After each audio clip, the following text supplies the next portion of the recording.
Le damos la bienvenida a Pensamiento Estratégico, podcast oficial del Centro de Estudios Estratégicos del Ejército del Perú. Esto es Pensamiento Estratégico, podcast producido por el Centro de Estudios Estratégicos del Ejército del Perú. Hoy voy a hablar del argumento según el cual, en caso de prevalecer en Ucrania, Rusia podría intentar atacar luego a países miembros de la OTAN. Empezaría recordando un discurso de Dwight Eisenhower, eh, general condecorado del Ejército de los Estados Unidos, conservador y presidente republicano, el día 17 de enero de 1961, es decir, en la víspera de su partida, de abandonar el cargo de presidente de la Unión Americana. En ese discurso Eisenhower dijo lo siguiente: en la conducción del gobierno debemos estar alerta ante la adquisición de influencia indebida por parte del complejo militar industrial. El potencial para un crecimiento desastroso de un poder indebido existe y habrá de persistir.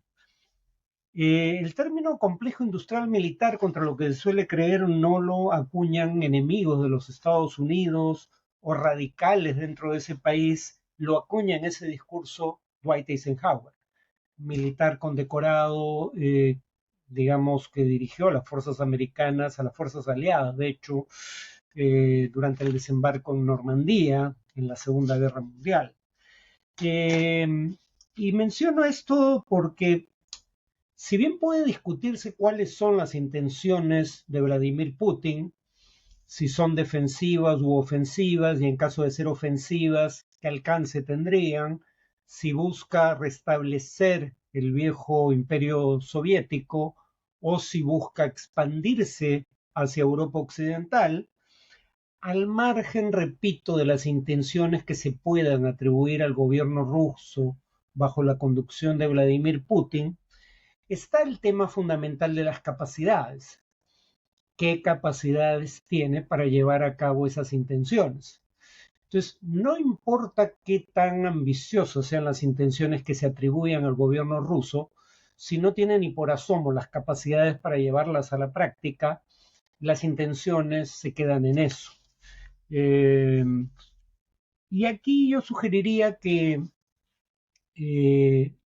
la presunción de que tras una eventual victoria en Ucrania, Rusia lanzaría un ataque contra potencias de la OTAN, no tiene en cuenta precisamente la evolución de las capacidades de los actores en Europa.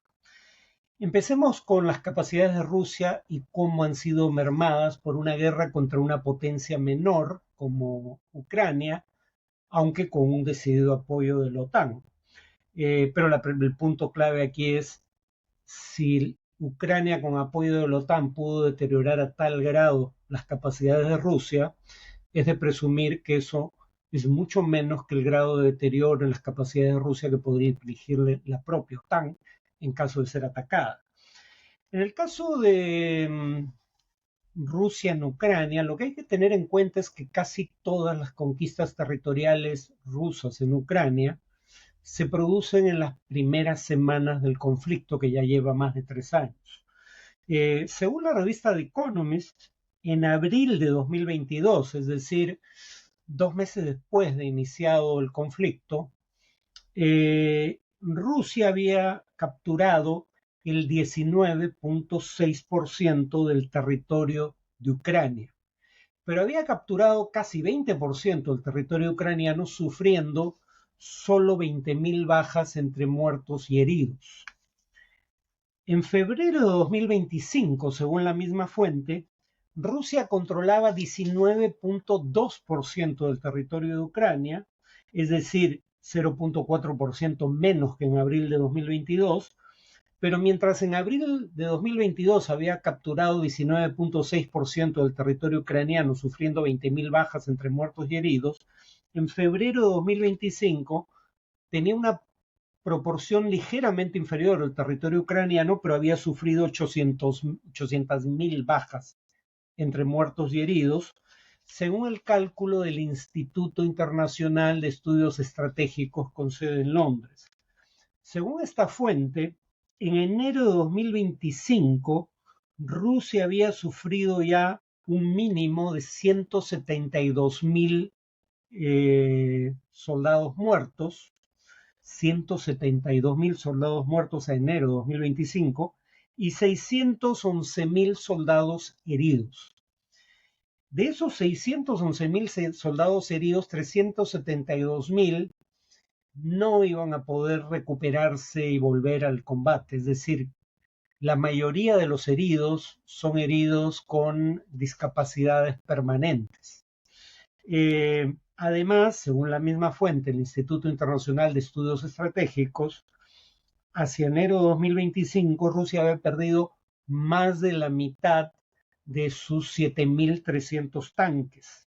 Habían sido destruidos, repito, más de la mitad de sus 7.300 tanques, y eso teniendo en consideración que se refaccionaron tanques de la era soviética para usarlos en combate. Y claro, aquí, además de que la producción de tanques de Rusia no sería suficiente para reponer los tanques que pierde, los pierde a un ritmo mayor que aquel al que construye nuevos tanques, ya virtualmente no tendría tanques de la era soviética que puedan ser refaccionados para ser utilizados en el campo de batalla, por ende solo contaría con aquellos que está fabricando en el presente. Y además aquellos con los que todavía pueda contar en stock deben tener ya un grado de deterioro relativamente alto. Recordemos que algunos de los tanques que Rusia ha refaccionado para utilizar en combate fueron fabricados en la década del 50 del siglo pasado. Además, si vemos a la OTAN en su conjunto, y empezamos por el país con mayor poderío dentro de la OTAN, Estados Unidos, al año 2022 es cierto que Rusia ha incrementado significativamente su gasto de defensa desde el inicio de la guerra en Ucrania en 2022. Eso lo vamos a ver en un minuto. Pero el año 2022 el gasto de defensa de Estados Unidos, no de la OTAN en su conjunto, de Estados Unidos era 10 veces superior al gasto de defensa ruso. Y además, en 2022, el gasto de defensa de Estados Unidos era mayor al gasto de defensa combinado de los 10 países que continuaban en nivel de gasto de defensa, 8 de los cuales eran aliados de Estados Unidos. Las únicas excepciones eran Rusia y China, en realidad en el orden inverso, China y Rusia.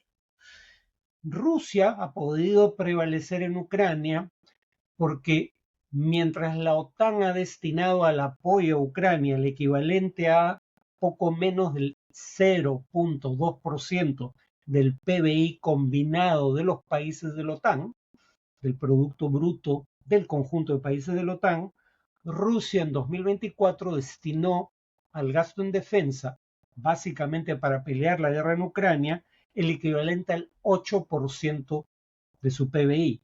Es decir, como proporción de su economía, Rusia está destinando a la guerra en Ucrania 40 veces más de lo que destina la OTAN a la ayuda a Ucrania.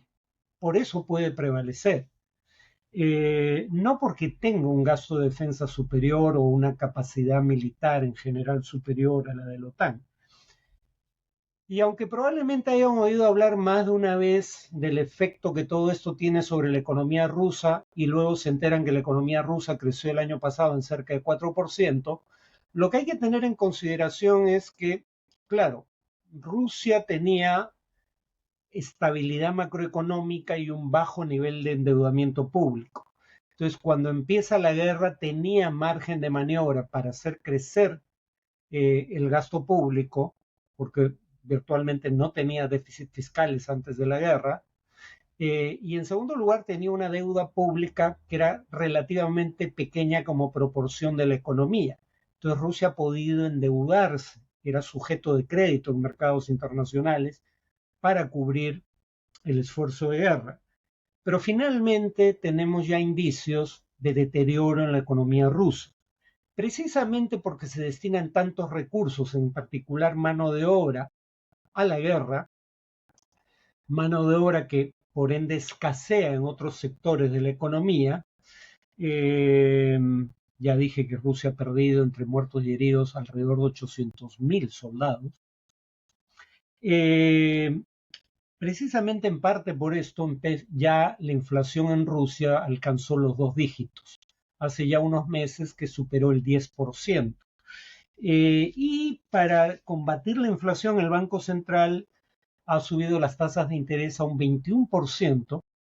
Tasas de interés que, siendo tan altas, digamos, encarecen el dinero que pudieran prestarse empresas para invertir, en un contexto en donde la economía está dando muestras de desaceleración finalmente, ¿no? Entonces, para combatir la inflación subes la tasa de interés, pero tasas de interés tan altas reducen la inversión. Y según un reporte del Banco Central y el Ministerio de Economía de Rusia filtrados a la agencia Reuters, hay un riesgo de recesión en la economía rusa antes de que baje la inflación. No es una situación desesperada, pero empieza a ser un problema, el costo económico de la guerra. Ahora, hay quienes dicen, pero con Trump ya no se puede contar con que en caso de un ataque contra un país de la OTAN, Trump honre el artículo 5 de la Carta Atlántica, que establece que un ataque contra un miembro de la alianza debe ser considerado un ataque contra todos y todos deben asistir al agredido. ¿Qué pasa si Estados Unidos se desmarca de los acuerdos de la OTAN, cosa que ha insinuado el propio Trump en más de una ocasión? Bueno, veamos cuál es el potencial militar de los países europeos de la OTAN, excluyendo por ende Estados Unidos. La OTAN sin Estados Unidos, básicamente países europeos, cuenta con 1,5 millones de soldados. Rusia cuenta con 1 millón, cuando mucho, teniendo en cuenta las bajas que ha sufrido en Ucrania. O sea, la OTAN sin Estados Unidos tiene 50% más soldados de los que tiene Rusia. En segundo lugar, Europa tiene una industria militar propia de gran alcance internacional.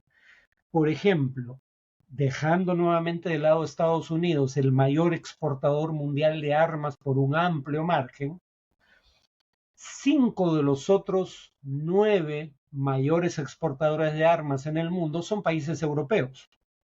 De los 10 mayores exportadores de armas en el mundo, 6 son países de la OTAN. Si quitamos a Estados Unidos, sigue habiendo 5 países de la OTAN entre los mayores exportadores de armas del mundo. Y el segundo mayor exportador de armas del mundo es un país de la OTAN, Francia. El quinto es Alemania, el sexto es Italia, el séptimo es el Reino Unido y el octavo es España. Eso sin mencionar que el noveno y décimo mayor exportador de armas en el mundo, o mayores exportadores de armas en el mundo, son países que, no siendo miembros de la OTAN, son aliados de Estados Unidos y de Occidente en general, Israel y Corea.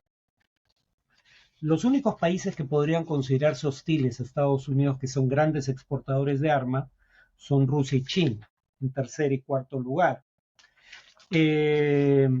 Además, en 2024, 23 de los 32 Estados miembros de la OTAN habían alcanzado o sobrepasado la meta colectiva de destinar al gasto en defensa el 2% del PBI.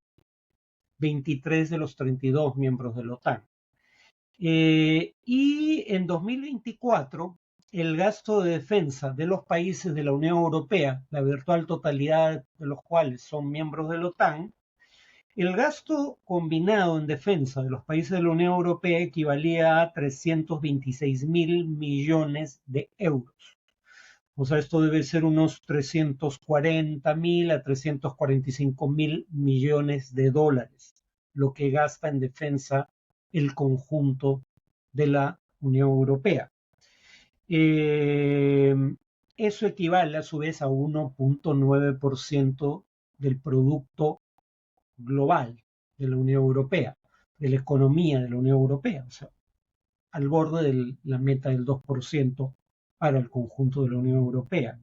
El gasto de defensa en Rusia, que fue el mayor gasto de defensa en la historia del país probablemente, no estoy hablando de la Unión Soviética, solo de Rusia, el mayor gasto de defensa como proporción de la economía en la historia de la Rusia postsoviética fue de 129.000 millones de dólares. Es decir, la Unión Europea en su conjunto gasta en defensa más de 2,5 veces lo que gasta en defensa Rusia. Y mientras el gasto de defensa de la Unión Europea es sostenible sin pasar factura de gran calado al conjunto de la economía europea, el gasto de defensa ruso sí está pasando factura al nivel de actividad económica de Rusia. Está induciendo una probable recesión y ya tiene una inflación de 2 dígitos, como vimos. Entonces, digamos que incluso en el improbable escenario de que Rusia, tras haber pagado un costo tan oneroso al atacar Ucrania, ataque un país miembro de la OTAN y Estados Unidos se ponga de perfil, Europa en principio tiene los recursos necesarios para enfrentar esa amenaza. Yo creo que es francamente improbable que Rusia, después de haber sufrido 800.000 bajas entre muertos y heridos y haber perdido más de la mitad del total de sus tanques, incluyendo los tanques en reserva de tiempos de la Unión Soviética, creo que después de pagar ese costo en Ucrania no estará dispuesta a iniciar una nueva guerra, ya no contra un país apoyado por la OTAN, sino contra un país que es parte de la OTAN y por ende está protegido por el artículo 5 del Tratado Constitutivo de la Alianza. Pero en caso de que Rusia buscara esa guerra, los países de la Unión Europea tienen en este momento los recursos necesarios para contener el avance ruso. Hay un país nuclear, dicho sea de paso, en la Unión Europea, Francia, pero como hemos visto en días recientes, en la eventualidad de ese ataque se sumaría en la defensa colectiva, porque es miembro de la OTAN, el Reino Unido, que también es una potencia nuclear. Entonces yo diría que si Rusia toma acciones contra los intereses de países de la OTAN, van a ser el tipo de acciones que ya hemos visto en el pasado. Envenenar a opositores que viven en países miembros de la OTAN, como el Reino Unido, ataques cibernéticos, etc. El tipo de ataques que no necesariamente ameritarían invocar el artículo 5 de la Carta Atlántica.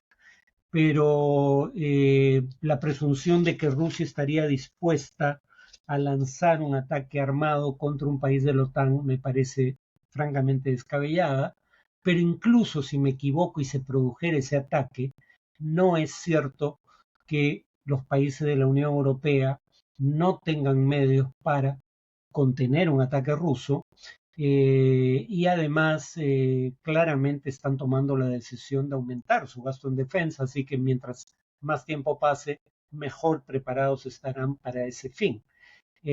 Bueno, eso es todo por hoy, nos vemos en el siguiente podcast. Las opiniones expresadas en este contenido son de responsabilidad del orador y no reflejan necesariamente la opinión de nuestro centro de estudios o del Ejército del Perú. Este contenido se encuentra en nuestro sitio web cep.mil.pe, en Spotify, Apple Podcasts y YouTube.